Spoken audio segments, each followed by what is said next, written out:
वो तीनों इस वक्त इस्तकबालिया पर मौजूद थे। लीज़ा भी बाकी बच्चों के साथ खेलने गई हुई थी।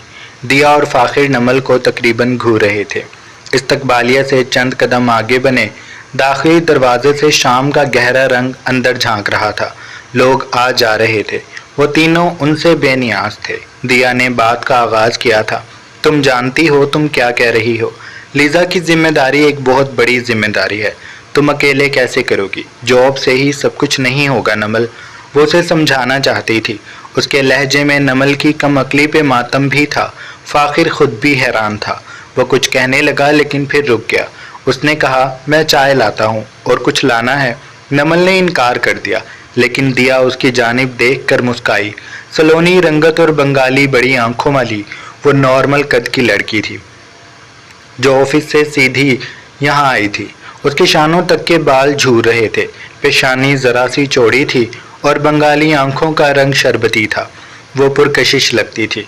इस वक्त उसने गुलाबी रंग पहन रखा था जो उस पर जच रहा था। फ़ाखिर को देखकर उसकी मुस्कान एक लम्हे को भी गुम नहीं होती थी।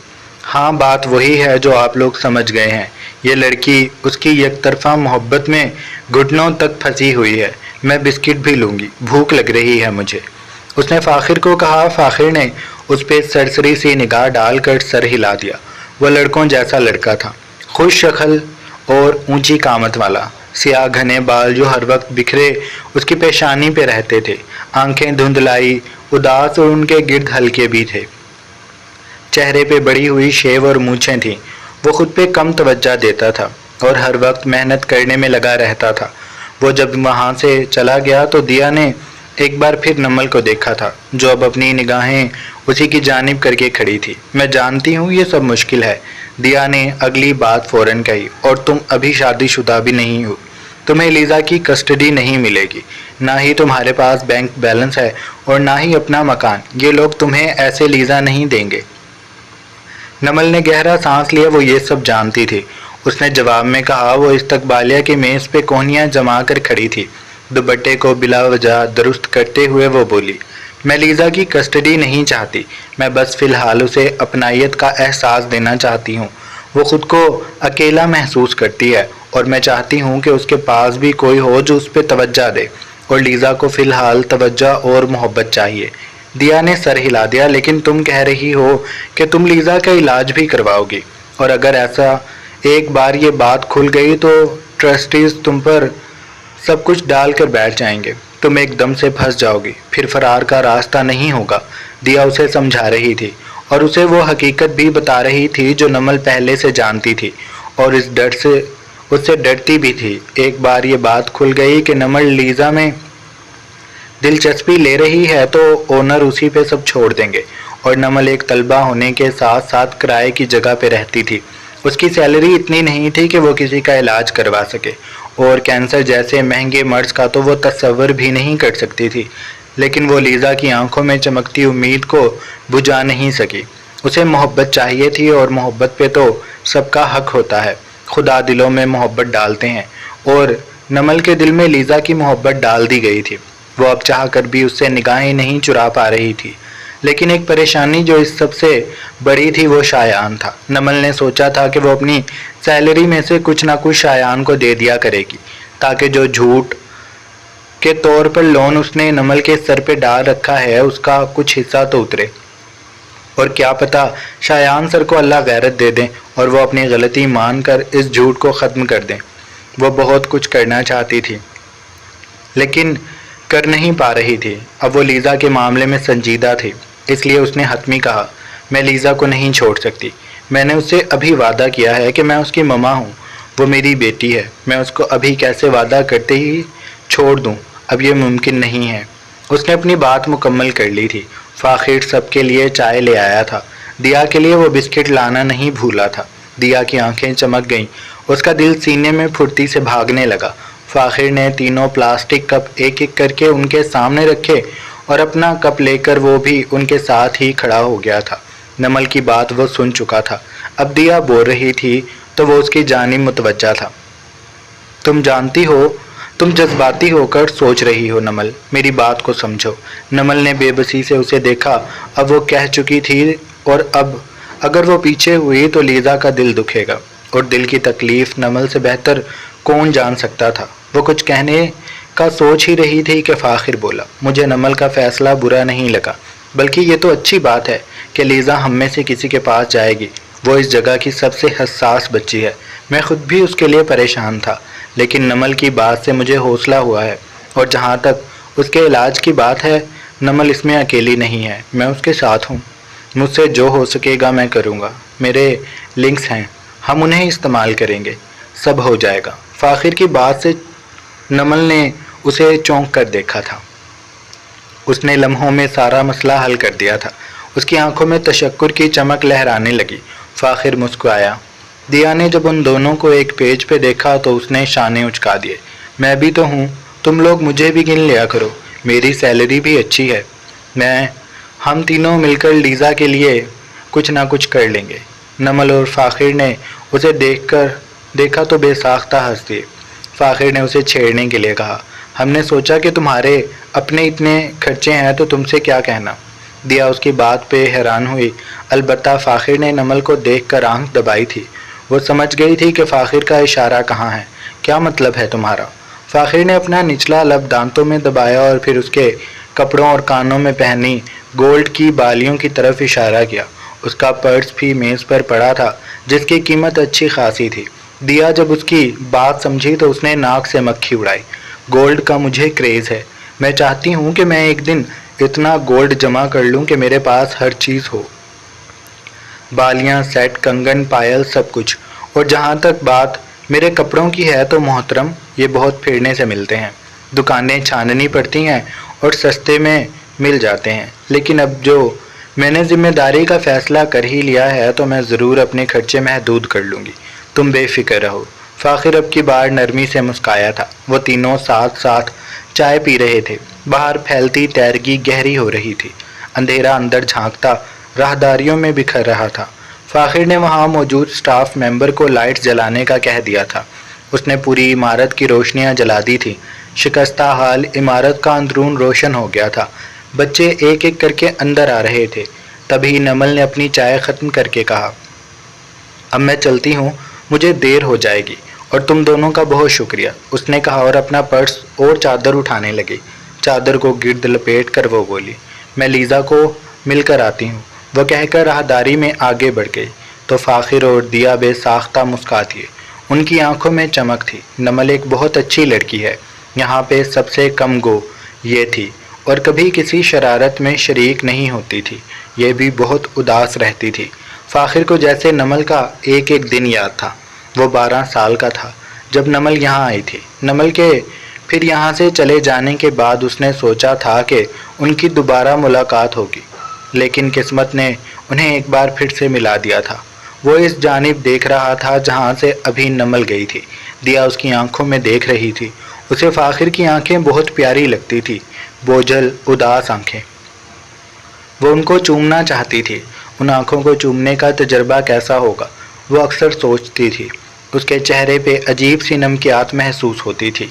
उसके भरे भरे लब देखने पे दिया की ज़ुबान पे एक नमकीन सा जायका सर उठाता था, लेकिन उसने कभी अपने अंदर चलते इन बेबसी भरे एहसासात को खुद पे भी अयान नहीं किया था। वो बस उनसे निगाहें चुराती रहती थी। उसका महबूब मशगला फ़ाखिर को देखना था, जो वो अब भी कर रही थी। नमल लीज़ा के कमरे में आ गई थी। इस कमरे में लीज़ा के साथ 5 लड़कियां और भी थीं, जो उससे बड़ी थीं।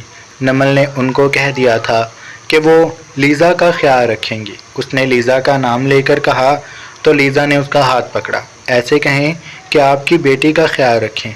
नमल ने उसे देखा, वो घुटनों के बल बैठ गई। उसने लीज़ा को सीने से लगाया। हाँ, मेरी बेटी का ध्यान रखना है तुम सब ने। लीज़ा मेरी बेटी है। वैसे तो तुम सब मेरी बच्चियां हो, लेकिन लीज़ा मेरी लाडली बेटी है, सबसे छोटी है ना, इसलिए। उसने ये इसलिए कहा था कि बाकी बच्चियां महसूस ना करें कि नमल लीज़ा को ज़्यादा अहमियत दे रही है। फिर उसने लीज़ा को सामने किया। मैं कल आऊँगी, अब तुमने अपना ध्यान रखना है और फ़ाखिर अंकल की बात माननी है। दिया आंटी भी यही हैं, वो खाना खिलाएं तो बग़ैर ज़िद किए खा लेना। और अब दोबारा रोना भी नहीं है, वरना मुझे अच्छा नहीं लगेगा। अब से तुमने ज़िद नहीं करनी। میں نہیں چاہتی کہ کوئی میری بیٹی کو برا کہے، تم تو میری گڈ گرل ہو نا؟ اس نے لیزا کے بالوں کو سنوار کر پوچھا تھا۔ اس نے سر ہلا دیا۔ مما، میں کسی کو بھی تنگ نہیں کروں گی اب سے۔ وہ ماں کے مل جانے پہ بہت خوش تھی اور نمل ماں بن کر خوش تھی۔ اس نے لیزا کے دونوں گالوں کو چوما اور پھر وہ وہاں سے نکل گئی۔ جس وقت وہ استقبالیہ کے پاس سے گزر رہی تھی تو فاخر نے اسے روکا۔ میں تمہیں چھوڑ دیتا ہوں، وہ کہنے کے بعد بائک کی چابی اٹھا چکا تھا۔ نہیں فاخر، میں چلی جاؤں گی۔ لیکن وہ نہ مانا۔ دیا ہے نا، وہ ریسیپشن دیکھ لے گی، میں تمہیں چھوڑ دیتا ہوں۔ دیا نے اس کے کہنے پہ سرشاری سے فاخر پھر نمل کو دیکھا اور سر ہلا دیا کہ وہ جائے، دیا یہاں سنبھال لے گی۔ نمل ششو پنج کی شکار تھی لیکن فاخر آگے بڑھ گیا تھا۔ اس نے پھر خاموشی سے اس کے عقب میں قدم بڑھا دیے تھے۔ وہ جب اس کے پیچھے بائک پہ بیٹھی تو اس نے پوری کوشش کی کہ وہ فاخر کو ہاتھ بھی ٹچ نہ کرے۔ اسے عجیب لگ رہا تھا اس کے ساتھ بائک پہ جانا۔ دل میں ایک خوف نے سر اٹھایا کہ اگر شایان نے اسے دیکھ لیا تو پھر وہ الٹی سیدھی باتیں کرے گا۔ پھر اس نے خود کو جھڑکا، میں ان کا منہ توڑ دوں گی۔ یہ میری زندگی ہے، میں کچھ بھی کروں۔ وہ کون ہوتے ہیں مجھ پہ اپنی سوچ تھوپنے والے؟ اب اگر انہوں نے مجھے کچھ کہا تو میں ان کا سر پھاڑ دوں گی اور جیل چلی جاؤں گی۔ روٹی کی تو پریشانی ختم ہوگی، رہنے کو جگہ بھی ملے گی، اس نے سوچا اور سر جھٹک دیا۔ پھر وہ تھوڑا سا ریلیکس ہو کر بیٹھ گئی تھی۔ فاخر خاموشی سے بائک چلا رہا تھا۔ اس نے نمل سے کوئی بات نہیں کی تھی۔ ہوٹل تک وہ خاموش رہا۔ پھر جب نمل ہوٹل کے سامنے رکی تو وہ بولا، میں تمہیں شام میں یہاں چھوڑ جایا کروں گا۔ وہ خوشی سے بولا تھا لیکن نمل نے منع کر دیا۔ نہیں فاخر، ابھی تو میں آ جاتی ہوں لیکن کبھی ضرورت پڑی تو لازمی تم سے مدد لوں گی۔ فاخر نے سر ہلا دیا۔ مجھے انتظار رہے گا، اس نے کہا اور بائک کو سٹارٹ کر لیا۔ نمل ہوٹل کے مین گیٹ میں داخل ہو گئی۔ اندر پہنچ کر اس نے دانستہ پلٹ کر دیکھا تھا۔ فاخر وہاں تب تک رکا رہا تھا جب تک وہ اندر نہیں چلی گئی تھی، پھر وہ بھی وہاں سے چلا گیا تھا۔ آسمان پہ اس وقت مکمل رات پھیل چکی تھی۔ ستارے نمل کو آگے بڑھتے دیکھ رہے تھے۔ اس رات کے بیت جانے کے بعد ستارہ کے دل میں سرمد کے لیے سرد مہری سی پیدا ہو گئی تھی۔ وہ خاموش ہو گئی تھی، اسے اس کی طرف جانے کی کوشش ہی ترک کر دی تھی۔ اس کے مطابق سرمد نہیں بدل سکتا۔ وہ کہیں کا غصہ اس پہ اتارتا ہے، وہ محبت نہیں کرتا، اسے بس حق جتانا ہے، اپنے آپ کو مطمئن کرنا ہے۔ تو ٹھیک ہے، وہ جیسے خوش ہے کرتا رہے۔ ستارہ نے پہلے بھی اسے برداشت کیا تھا، وہ اب بھی اسے برداشت کر لے گی۔ ان کے درمیان قربت کے پھر کئی لمحے آئے تھے جن میں اس نے سسکیوں کو دبا کر اسے برداشت کیا تھا۔ وہ جنون ہارنے کے بعد بے پرواہی سے اس کے اوپر سے ہٹتا اور کروٹ موڑ کر سو جاتا۔ اس نے بھی جیسے سوچ لیا تھا کہ جو نرمی کرنے کا اس نے فیصلہ کیا تھا اب وہ کوشش سرمد نہیں کرے گا۔ ستارہ جیسے اسے قبول کر رہی ہے وہ ویسے ہی اس سے ملتا رہے گا۔ اس کے علاوہ ان کا رشتہ بس لوگوں کے لیے تھا، ورنہ وہ اجنبی تھے، ایک ہی کمرے میں دو مختلف لوگ جو بس بے بسی کے دوران قریب آتے تھے۔ وہ بھی جب سرمد کو محسوس ہوتا تھا کہ اسے جانا چاہیے وہ تب ستارہ کے پاس جاتا تھا، لیکن ستارہ بالکل بھی کوشش نہیں کرتی تھی۔ وہ سرمد کے جنون کے بعد اپنی خواہش بھی پوری کر لیتی تھی، لیکن سرمد کا ساتھ وہ دے یا نہ دے وہ اسے بھی مطمئن کرتا تھا اور ایک طرف ہو جاتا تھا۔ ستارہ کی امی اس کے لیے پریشان تھی۔ انہوں نے بعد میں بھی اس سے پوچھا تھا کہ سرمد اور اس کے درمیان سب ٹھیک تو ہے؟ ستارہ نے بس مختصر کہہ دیا تھا، امی سب ٹھیک ہے، آپ بے فکر رہیں۔ یہی اس نے اپنی ساس سے کہا تھا جو سرمد اور اس کے اگلے صبح آنے پہ اس کے قریب گئی تھی۔ وہ اس بات سے متفکر تھی کہ وہ لوگ رات بھر کہاں رہے ہیں۔ ہم سرمد کے دوست کی پارٹی میں گئے تھے، پھر رات وہیں رک گئے، اس لیے اب آئے ہیں۔ اس نے کسی طوطے کی طرح یہ رٹ لیا تھا اور بغیر دقت کہہ دیا۔ یہ اسے سرمد نے ہی یاد دلایا تھا کہ اس نے جا کر گھر یہ کہنا ہے۔ ستارہ مان گئی تھی۔ سرمد کی امی مطمئن ہوئی تھیں یا نہیں، لیکن وہ خاموش ہو گئی تھیں۔ انہی دنوں انہیں گاؤں جانا پڑ گیا تھا۔ وہ لوگ کچھ عرصے کے لیے گاؤں جا رہے تھے۔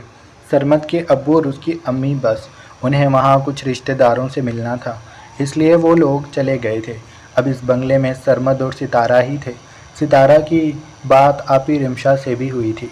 उन्होंने उनके दरमियान के ताल्लुक़ का पूछा तो सितारा खुद पे से ज़ब्त खो बैठी। मुझसे अब और बर्दाश्त नहीं होता, वो बहुत रूड हैं। मेरी अहमियत उनकी नज़र में बस सुकून तक की है। जब उन्हें सुकून चाहिए होता है वो मेरे पास आ जाते हैं, मेरी परवाह नहीं करते। मुझे इसके अलावा देखते ही रहीं। मेरा भी तो हक़ है कि अपने शोहर के लबों से मोहब्बत के लफ्ज़ सुनो। वो जब भी मुझसे बात करते हैं बस धमकियाँ देते हैं, छोड़ दूँगा, दूसरी औरत ले आऊँगा, तो मुझे धोखा दोगी, तुम मुझे खो दोगी, तुम वो। उनकी हर बात यही होती है। मुझसे कभी नरमी से बात नहीं करते। वो बहती आंखों और दर्द में डूबी आवाज़ से कह रही थी। रिमशा आपी चंद पल खामोश रहीं, फिर वो धीरे से बोलीं, तुम क्या चाहती हो? तुम सरमद से अलग होना चाहती हो? सितारा के खुद के भी दिल को कुछ हुआ था। ये बात सुनकर उसने ये नहीं कहा था। वो सरमद से दूर कैसे हो सकती थी? तो फिर गुर्बत से भी तो तुम ही खाइफ हो। सरमद को तुमने ज़ेर करना है। औरत मर्द से जंग करेगी तो नहीं जीतती, वो उसके साथ मोहब्बत का खेल खेलती है, और यही वो एक ज़रिया है जिससे वो मर्द से जीत जाती है। अगर वो मर्द के दिल में अपनी मोहब्बत जगा दे तो फिर उसकी तरफ से निगाहें नहीं फेरता। कितनी ही लड़कियां होती हैं जिनका ना मुंह होता है और ना ही मत्था, फिर भी उनके शौहर उनके पीछे पीछे रहते हैं। मेरी खुद की कितनी जानने वाली हैं, कुत्तों की तरह पड़ती हैं अपने शौहरों को, और वो अल्लाह के बंदे चुप करके सुन लेते हैं। और तुम खुद को देखो, मालिक ने तुम्हें कितना मुकम्मल बनाया है और तुम फिर हार मान रही हो। तुम सरमद के दिल में मोहब्बत जगाने की कोशिश करो, वो तुम्हें फिर नज़रअंदाज नहीं कर सकेगा। वो उनकी मुकम्मल बात सुनकर तकलीफ़ से बोली, मैं कैसे उनके दिल में मोहब्बत जगाऊं? मुझे समझ नहीं आती। रिमशा आपी ने गहरा सांस लिया। बहन, उसकी बातों को महसूस करना छोड़ दो, रिस्पॉन्स ही ना करो, अपना काम करो, उसका भी करो। उससे मोहब्बत करती रहो, उसे अहमियत दो, उसे अपना आदी बनाओ। वो नखरे करेगा, तुम्हें वार्न करेगा, तुम्हारा मजाक भी उड़ाएगा, लेकिन तुमने बस अपने काम पे ध्यान देना है, ना कि उसकी बातों को दिल से लगा कर बैठ जाना है। उसे अहमियत दो। अगर एक बार उसे तुम्हारी आदत हो गई तो फिर तुमसे वो दूर नहीं हो सकेगा। उन्होंने कहने के बाद कॉल बंद कर दी थी और वो काफ़ी देर तक इस बारे में सोचती रही थी कि उसे करना क्या चाहिए। वो उसके एक बार फिर से करीब हो जाए। उसने एक बार फिर मैदान में उतरने की फ़ैसला कर लिया था। उस दिन ही उसने सरमद के लिए उसकी पसंद के खाने बनाए थे। वो रात गए घर लौटा था, बस इसलिए क्योंकि वो जानता था कि सितारा घर अकेली है तो है। वो क्या करे? आप देर से आएंगे? सितारा ने उसे कॉल करके पूछा तो वो बिगड़ कर बोला, जाहिर सी बात है, मुझे और भी बहुत काम है। तुम्हारे घुटने से लगकर बैठा रहूं। उसने बेरुखी से कहा तो सितारा का दिल किया वो रोए, लेकिन उसने बेनियाजी से कहा, मैंने तो ऐसे नहीं कहा, बस पूछ रही थी। इतना कहकर वो रुकी। सरमद चुप सा हो गया था। खाना मैंने बनाया हुआ है, खाकर मत आइएगा, मैं आपका इंतज़ार कर रही हूँ। सरमद को धक्का सा लगा, फिर उसने कहा, मैं खाना खा कर आऊँगा, तुम खा लेना। वो फ़ोन रखने लगा था, लेकिन थोड़ा सुस्ती से, ताकि वो सितारा की बात सुन सके। लेकिन मैं आपका इंतज़ार करूँगी, उसने कहकर कॉल बंद कर दी थी। वो दांस्ता काफ़ी देर से घर आया था। सितारा पूरी आंखें खोलकर लाउंज में ही बैठी थी। वो अंदर आकर चौंका था। नीम अंधेरे में वो चमक रही थी। उसके बिल्कुल सर पे फानूस जल रहा था। भूतनी लग रही है, सरमद ने दिल में सोचा था। वो उसे नज़रअंदाज करके जाने लगा, लेकिन सितारा ने उसकी कलाई भाग कर पकड़ ली। खाना? सरमद ने उसे घूर कर देखा। मैं खा कर आया हूँ, वो झूठ कह रहा था, लेकिन मैं आपकी वजह से भूखी बैठी हुई हूँ। थोड़ा सा खा लें, मेरा साथ देने के लिए प्लीज़। वो उसकी बगैर सुने उसे अपने साथ ले गई थी। वो चाहता तो एक झटके से अपना हाथ छुड़ा सकता था, लेकिन वो नाराज़ बच्चे की तरह ना करता उसके साथ डाइनिंग में आ गया था। खाना सारा उसकी पसंद का था और वो भूल गया था कि उसने अभी ये कहा था कि वो खाना खा कर आया है। सितारा ने जो उसकी प्लेट में निकाला उसने खा लिया। खाना खाने के बाद जब उसने मुस्काती सितारा को देखा तो उसे एहसास हुआ। उसने खांसी की और फिर बुरा सा मुंह बनाया। तुम्हें कुछ नहीं बनाना आता, जहर जैसा खाना था, वो कहकर निगाहें चुरा कर खड़ा हो गया था। सितारा उसके सामने आ गई। मुलाजिम सारे जा चुके थे। وہ زرد روشنیوں سے نہائے ڈائننگ ہال میں تنہا تھے۔ کھڑکی سے گھر کے عقب میں موجود لان دکھائی دیتا تھا، جس کے اداس خاموش درختوں پہ اندھیر پھیلا ہوا تھا۔ سرمد کی اس جانب پشت تھی۔ وہ ستارہ کی آنکھوں میں دیکھ رہا تھا۔ اس کی مسکاتی آنکھیں اور تیز رنگ سے سجے ہونٹ اسے شدت سی محسوس ہوئی۔ دل میں کھچاؤ سا پڑا تھا، لیکن اس نے خود پہ جبر کیا۔ میں اچھا کھانا بھی بنانا سیکھ لوں گی، ستارہ نے کہا۔ سرمد اس کے سامنے سے ہٹنے لگا کہ وہ اس کے سامنے سے نہ ہٹی اور پنجوں کے بل ہوتے اس نے سرمد کے لبوں کو جیسے چنگاری دی تھی۔ وہ دہک اٹھا، اس کا دماغ ایک دم سے بوجھل ہو گیا اور اعصاب تھک گئے۔ اس نے ستارہ کے لبوں کو دیکھا، پھر اس نے ستارہ کو گردن سے دبوچا اور اسے دیوار سے لگا کر وہ چبا چبا کر بولا، اپنی جان پہ ظلم کی دعوت نہ دو، تم میں گھس گیا تو روتی پھرو گی۔ اس نے سرخ انگارہ نگاہوں سے کہا۔ ستارہ گہرے گہرے سانس بھر رہی تھی، اس کا سینہ رقص کر رہا تھا، دوپٹہ سرک گیا تھا۔ سرمد نے خود پہ جبر کیا، لیکن پھر وہ اس کے لبوں پہ بری طرح سے جھکا اور اس گداز رقصاں حصے کو اپنے بھاری ہاتھوں میں سختی سے لے کر دباؤ دیتا۔ وہ اس کی جان لبوں تک لے آیا تھا۔ ستارہ نے اس کے قریب ہونے کی کوشش کی، وہ اس میں چھپنا چاہ رہی تھی، لیکن پھر سرمد ایک دم سے رک گیا۔ اس نے ستارہ کے چہرے کو جبڑے سے پکڑا۔ سرمد کی آنکھیں بوجھل ہو رہی تھیں۔ تمہیں لگتا ہے کہ تم کھانا بنا کر اور یہ گہرا رنگ لگا کر مجھے جیت جاؤ گی؟ وہ سرد سے انداز میں ہنسا۔ بھول ہے تمہاری، اس نے کہہ کر اس کا چہرہ ایک جھٹکے سے چھوڑا اور ستارہ جیسے دھک سے رہ گئی۔ اسے کیسے پتہ چلا کہ ستارہ کے دماغ میں یہ چل رہا ہے؟ اس کا دماغ بھگ سے اڑ گیا تھا۔ جاری ہے۔